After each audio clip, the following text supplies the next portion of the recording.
So when you sit down and you talk to girls and you say, what are, or how would you define your ideal guy, they almost always identify one of those four guys as being the kind of guy they're attracted to. Okay? There are other characteristics, but they kind of summarize the overall categories.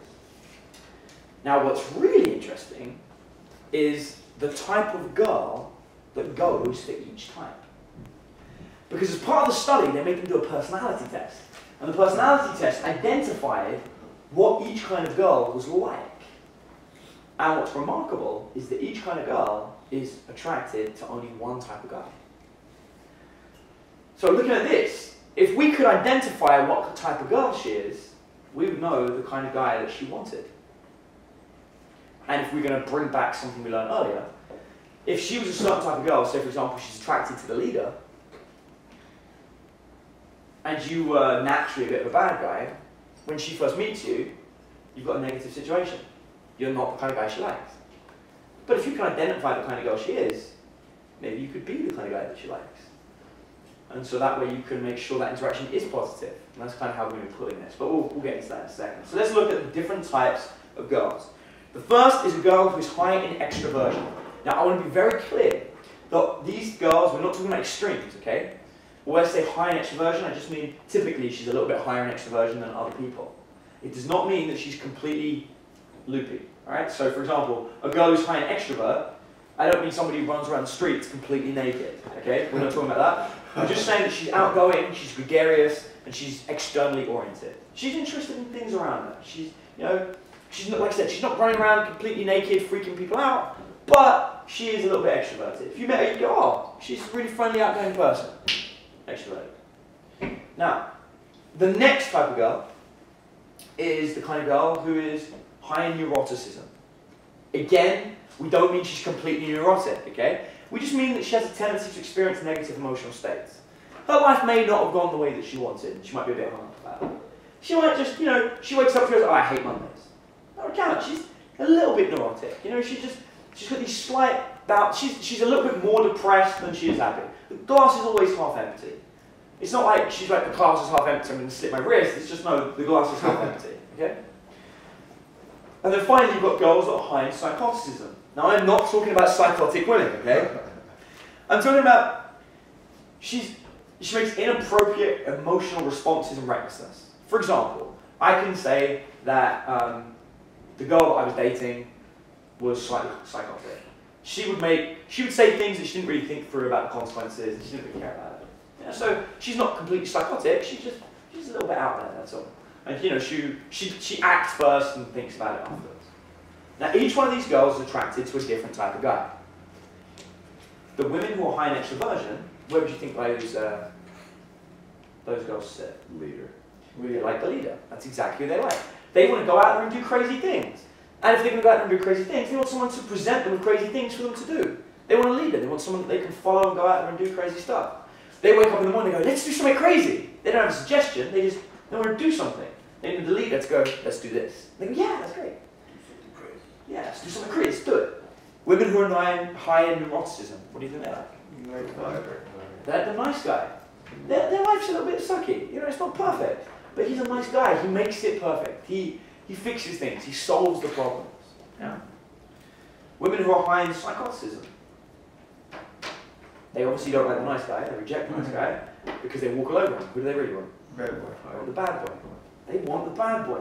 They want the guy that's going to, you know, she's sort of like, the bad boy's like on his motorbike and he's like, let's ride. And she's like, okay. She doesn't think about it. She doesn't think, I've got to go to work in the morning. She's like, let's just do this. Because she's a bit psychotic. She feels her emotions. She follows the emotions first. She deals with the consequences afterwards. And the bad guy, he's the one that's going to help her do that. Now what's fascinating is, where's the provider? All of them. He ain't there. No. He is none of them. And that is what's so fascinating. Given a choice, each of the girls, if they're told, choose the one you prefer, they do not pick the provider. Although they all agree he's attractive, none of them will prefer him to anyone else. This is the problem of society. Society tells you, go out and get a job, make loads of money. Go out and get a nice car. Women will like you. They will like you. But none of them will prefer you over their favourite. So if you're a provider, and she's a bit psychotic, she's going to cheat on you with a bad guy. If you're a provider, but she's a little bit depressed, she'll like you, but she'll think you only care about your money. She's going to go with the nice guy who she really cares about. And she'll be like, look, I like you, but she's really not working. And if she's extroverted, she might like the fact that you've got money, but you never come up with good things to do. And the leader, he's leading her around, so she'll happily spend your money, but, you know, she's secretly dating this guy. So, the provider is attractive, but not as attractive as any of these three. So what do you want to concentrate on? You want to concentrate on being a provider? You'll be second best in every situation. On the other hand, you concentrate on being one of these three guys, and you will always get that type of girl. Now, this is useful because if you decide, I only like girls who are really soft and quiet, and you know they're not really amazing in any way, except maybe they're good looking, they just don't know it, just be the nice guy. You'll always get that kind of girl. Yeah, you'll struggle with the psychotic crazy girls, but you don't want those kind of girls in your life. You want psychotic crazy girls? You want the kind of girls that are just like, let's go drinking and do drugs all night. You want to be the bad guy. Yeah? You don't want to be the other two. So that's the first thing that you can pull from this. You can identify the kind of person you want to be to get the kind of girls that you want. Or you can do something else. The fascinating thing about all this is none of these characteristics are mutually exclusive. None of them. There's nothing wrong with being a provider and a leader. You can be both. It's just, don't focus on the provider. The provider is going to help. He's attractive for sure. He's just not number one. Better to be a nice guy than a provider. But better to be a nice guy who can provide than just a nice guy. So, what we're going to start looking at now is developing attractive profiles.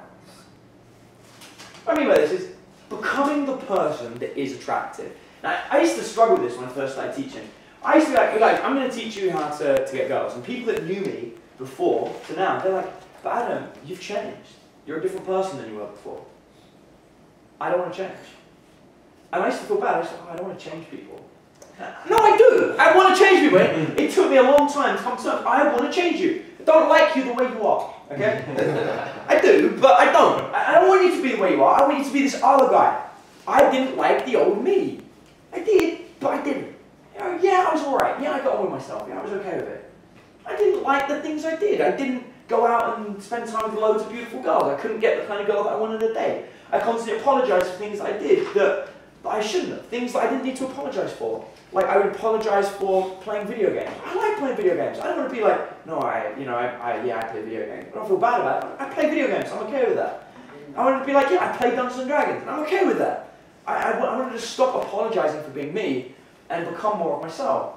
But in order to do that, I needed to find a personality type that was attractive. And I changed. I changed myself. I am not the same person. And I'm here telling you guys, I'm now going to suggest you change. I'm not going to hide like I did when I first started teaching and was like, okay, yeah, we'll help you get good about change. You're going to change, okay? You are not going to be the same person. I don't want you to be. I want you to develop an attractive profile. I want you to identify what it means to be attractive. I want you to become that. Because that's how you're going to get people. If you don't adopt that profile, you're going to struggle. It's going to be harder for you because you're not naturally attractive. We've identified the kind of profiles that girls are attracted to. If you don't fit in any, if you're looking at yourself right now and you're thinking, well, I'm not really a nice guy because, you know, I like getting my own way sometimes. Everything, I'm not really a bad boy because I don't really do anything that's reckless or crazy. Everything, I'm not really a leader because, you know, I'm not really in charge of anything. I kind of like work under other people at work. Don't be surprised if you're sitting in this room trying to learn how to pick up women. If you don't have any of those three, then you don't match one of the attractive profiles that women go for. And if you're not a provider. But here's the thing. Why settle for one? So let's put this all together with game theory. Look at somebody who starts off friendly. He's a nice guy. He's being positive to the other person. But he's got the confidence and the ability to punish her bad behaviour. And he leads by example. He says, hey, let's go and do this. And he's a bit of a bad boy because he pushes her into doing things that she's not necessarily comfortable with. Like maybe going on a first date with some guy she's only known for an hour. That's a bit reckless. But he's nice enough to care and protect her while she's in that situation. He understands it's scary, and he protects her through it. at that point, you are portraying all of the characteristics we know to be attractive. You got all three. And all of them fit with game theory. We started out by being positive. We punished her by being a strong leader. We were a bit of a bad boy when she went wrong. Went back to being nice again. And we create these strange situations for her to go through that are a little bit out of the ordinary for her to enjoy. Yeah. And so that way, we're making sure that we've got everything covered.